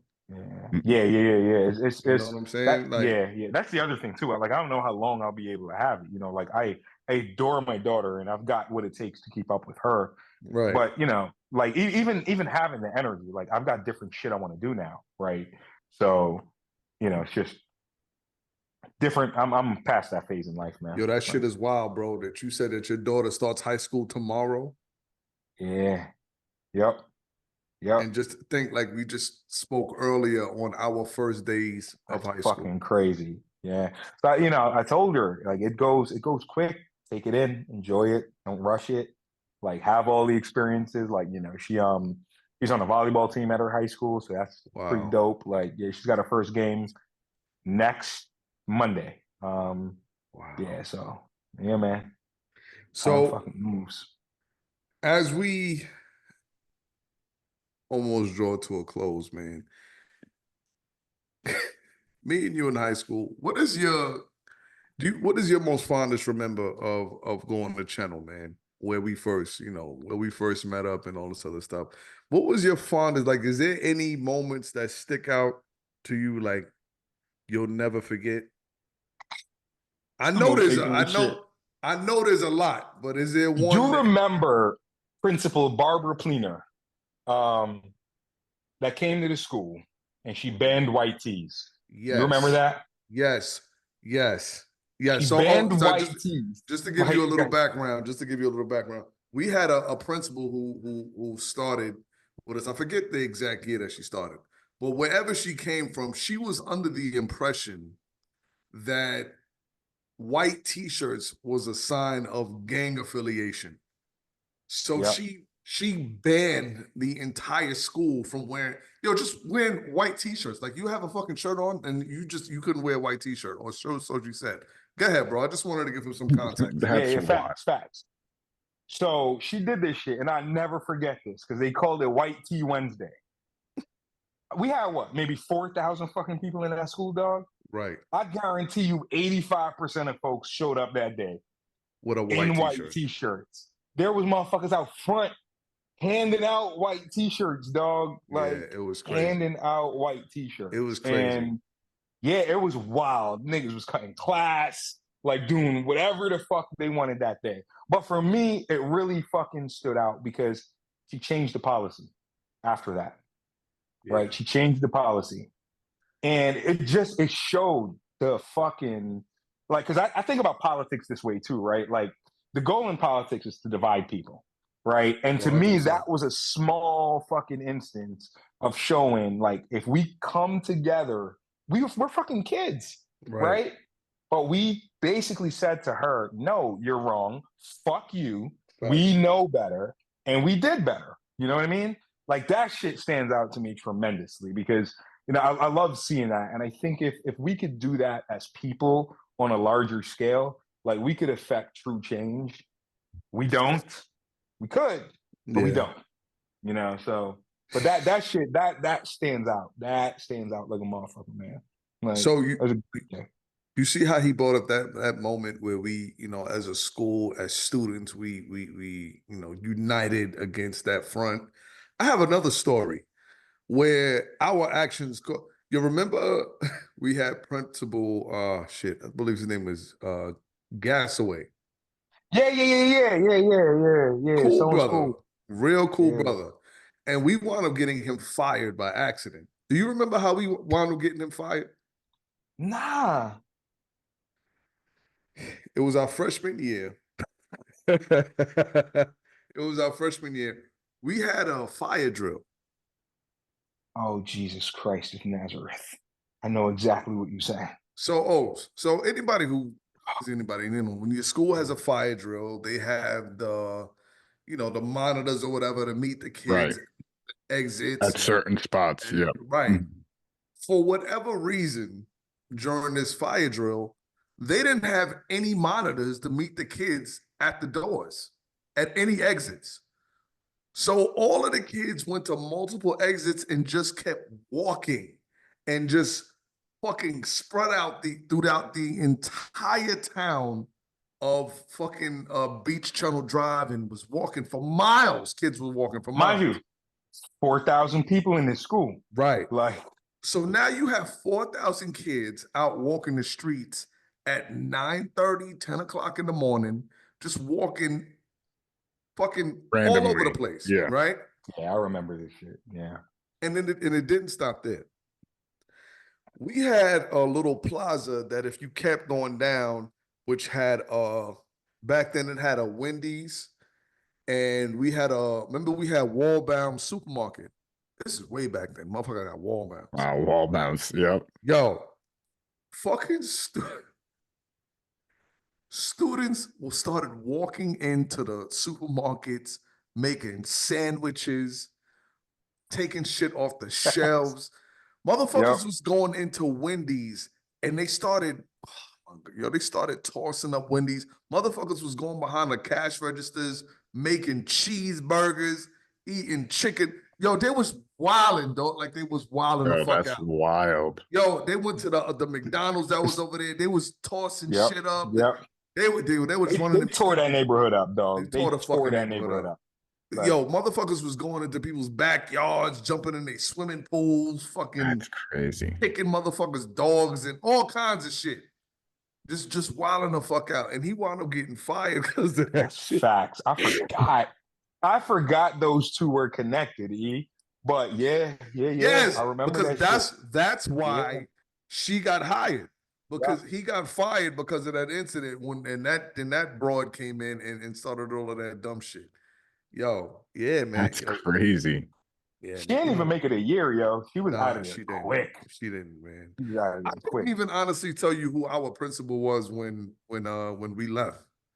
I couldn't even tell you. I have no idea. But I remember his face, but I don't remember his name. He was. There was some Haitian brother, right? Yeah. Yep. Morrison, Dr. Morrison, I think. Yes. There you go. Yo, listen again. I'm sure there's 1,000 Beach Channel stories that we could get into, but due to the fact that we are better people, we are not gonna relive any of those stories because not only are we grown men and we lead professional lives, we are both very happily married, and we got kids, and we don't want to speak nothing into existence. But I guarantee you, for anybody who went to channel who might listen to this show in the future, they'll know, like, yo, y'all niggas ain't tell that. That's high. And, yeah, that's the behind the scenes cut. That's the behind the scenes cut, and it's all good. But with that said, yo, Raoul, bro, I love you, man, and yo, I appreciate you coming out and taking the time to come on the platform, bro. And yo, we definitely gonna have to have you on again and tell some other. Yo, Eric was supposed to come and do the show too. Eric a flake, man, and you can record this and keep it recorded. Yo, listen, flaky, dog. Listen. Eric Ellis has been the most fickle, flaky dude that I've ever known. 100%. I love him to death. But he was supposed to meet me in Miami 3 years ago. For you remember Cortez, right, Buddha? Oh, of course, I remember. We were having a trip. Shout out to Buddha too, man. How's he doing? Getting married. Yo, he's great, dog. He got married 3 years ago. Nice. Eric was supposed to meet us out in Miami, and on the day of, he flaked. But that's a different story. I'm gonna cuss him out when I see him. But no, he's great, man. Dude's married. I love his wife. Yeah. He's incredible. They have beautiful son together. They should be working on their second kid together soon. Nice, so, man's built a good life for himself, man. Yeah. He was just down there. Probably a couple weeks ago. They spent a couple days with us. I gotta come down there and check y'all. I've been saying that shit for years. Bro. Yeah, yo, pull up, man. Pull up. Like we got plenty of space. I gotta come down there and check y'all, man. And I gotta spend a day or two down there, bro. I've been bullshitting. But this life just been fucking absolutely. Life just get away from me, bro. I won't hold it against you until you get here. But we'll deal with that then. When you coming back up to New York though? Dog, I hate New York. I was just having this conversation. I don't enjoy being in New York at all. Nothing about it. Like, how crowded it is, how expensive everything is. I like my peace, man. So if I'm ever in New York, it's to accomplish a very specific thing. Now, I would come out to where you're at. I would come visit, whatever the case is, right? Right. But when I'm going to be in New York, that shit don't really happen. Like, yeah. I go, I do what I got to do. Like I'm going to pick someone up. Like I'll go pick up my mother-in-law, bring them back here, grab somebody from the airport, like shit. Like that. Other than that, Yeah, I got you, man. I got you, bro. I just, I definitely want to get out because I know where you at. I know it's a beautiful spot. I don't want you to give up the exact location up on here. I don't want you to have I don't want you to have no unwelcome visitors. I don't know if she who is to not be named knows where you are, so I don't want you putting that shit out there. So Oh yeah. It's all good, man. It's all okay. good. All they need to know is I'm in the great state of Delaware. Like, That's it. What is Delaware known for? nigga, I don't know. I didn't even know Delaware existed before I stumbled across it. You ain't shit. Hold on now. Let me not do Delaware like that. You've got great beaches. Like great beaches. Yeah, the beaches in Delaware are very nice. Like, yeah. We've got great beaches. Tax free, right? You don't pay sales tax. Anything that you buy in Delaware. And that could save you a little bit of money. Facts. From a as far as like retirement state goes, right? I think when you look at the rules and all of that shit, like I think we easily top 3 for a retirement state when you're trying to make sure you get all of the money that you could from your different retirement options, right? So those are the kind of things that y'all red or blue? Of course, huh? It depends on what part of Delaware you're talking about. So Delaware is broken up into 3 parts, right? So Newcastle County is primarily blue. As we get into the more southern parts of Delaware, it gets red, right? But Newcastle County is the most populous area. So generally speaking, as a state, we tend to lean blue. Something to think about. Yeah, it's nice out here, man. Like it's nice out here. Trust me, I know it's nice. I know it. Yeah. The only reason I know it's nice is because you still there. Because I know if that shit wasn't for nothing, yes, it would have been up out of there a long time ago. I know that for a fact. Absolutely. I know that for a fact, bro. Yeah, no, I was just I was showing my cousin the high school that my daughter's going to. It's like 4 minutes from my crib. And dog, we couldn't envision a high school that looks like that when we were in fucking Beach Channel. You know what I mean? I can imagine. Got, $1 million stadiums for football and fucking tracks going around the second floor of their gymnasium, and it's that's nuts, crazy. bro. That's like, wild. It's nuts. Like it nothing we could have imagined, man. So yeah, I'm gonna be here for a minute, dog. I ain't going nowhere. God willing. Yeah. God willing, man. Shout out to you, man. Shout out to the family. Shout out to you doing your thing, man. Yo, Os, I think we good, brother. We good, bro. Give us the wise words of the week. Man. We'll send it home. Yo, as many times as we've been doing this show, every week that you say what are the wise words of the week, you would think I have some shit planned to say. Planned out. At this point. Is how we do it. This is how we do it. I would have to say, man, my wise words of this week.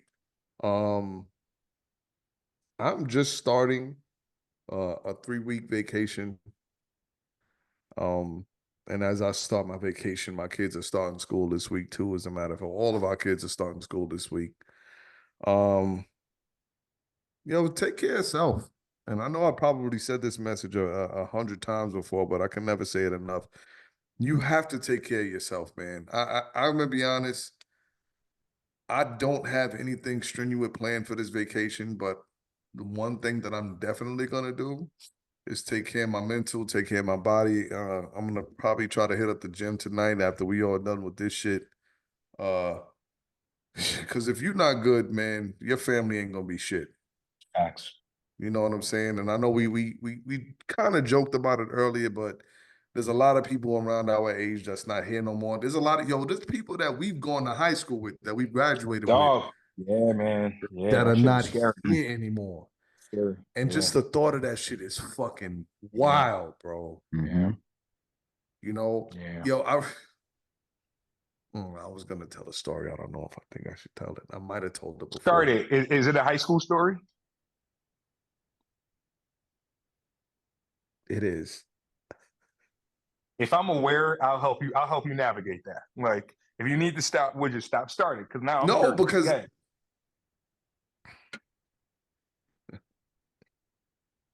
first I gotta stop laughing because it's not funny. I might have told this story before. I'm almost certain I may have, because this will be episode what, 38? 37. 37. Okay. Oh God.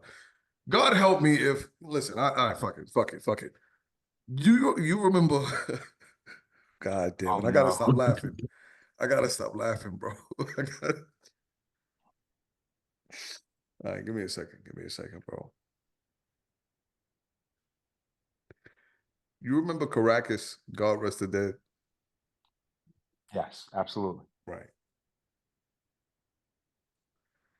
When Caracas, again, God rest the dead. Good, Caracas, he went to school. He was like our all-time tackle leader for our football team. Yeah. Funny dude. That was a good dude. Great brother, man. Funny, just a great dude, man. I remember, and he had passed away a little bit after, like, we had finished school. He might have passed away in what, like 2007, 8? Eight-ish, 9-ish. Like around that time. Yeah. I wasn't big on social media, and around that time, social media was big, and I think you still like had MySpace and all of that shit. And, Facebook was out, and it was just like blowing up, and whatever the case may be. And it just so happened that when Caracas passed away, I didn't really know the parameters of how he passed away.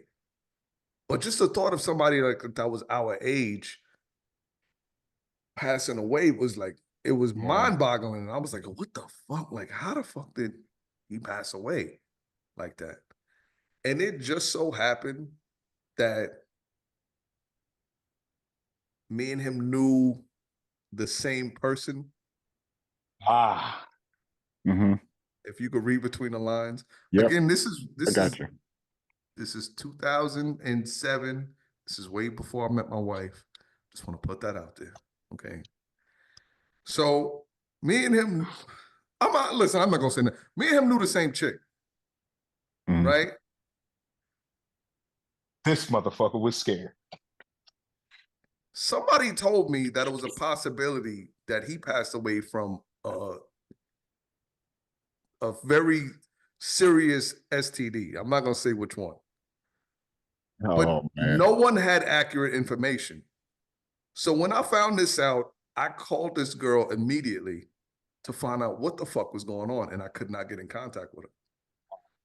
So for about a good week and a half, a nigga thought I was dying, bro. I'm not even gonna fucking... You always been a fucking panic case about shit like this, dog. Like, yo, there's multiple stories like this for anyone out there. This motherfucker go off the deep end about the slightest possibility that some shit could be fucked up like this. He got at least 3 stories like this. Listen, in all reality, bro, you have to listen. You gotta be honest, though, man. The math was just not mathing at the time. So I was like, I can understand. You know what I'm saying? And it was just, it was. You get information like that, you don't know what to do with that shit. You know what I'm saying? And then you find out. You were high school at this point? Any goddamn age. Huh?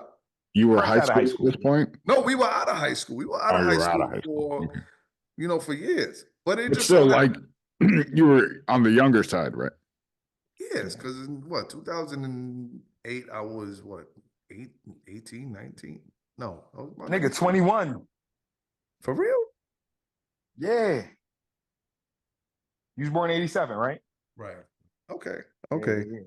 But in any event, then we finally got word that he had passed away because he suffered from lupus, which, as you know, in men it's a very serious illness, and it usually winds up being fatal. But yeah, that was I don't even know why the fuck I started talking about this story anyway. I don't know. You were in the middle of your wise words of the week. Of the week. Yeah, I don't even know how the fuck we got into this. We're talking about taking care of yourself, man. Yeah. Yes. You got to take care of yourself, bro. You got to take care of yourself. Yo, get us off this fucking show before I start saying some other shit that get us in trouble. Thank you guys for listening. Check us out, OTBS on Facebook, B Sports Podcast on Instagram. Like, subscribe here on YouTube. And thank you guys for listening. Thank you to our guest for coming on this week. Appreciate you. We will catch you guys next week. Peace.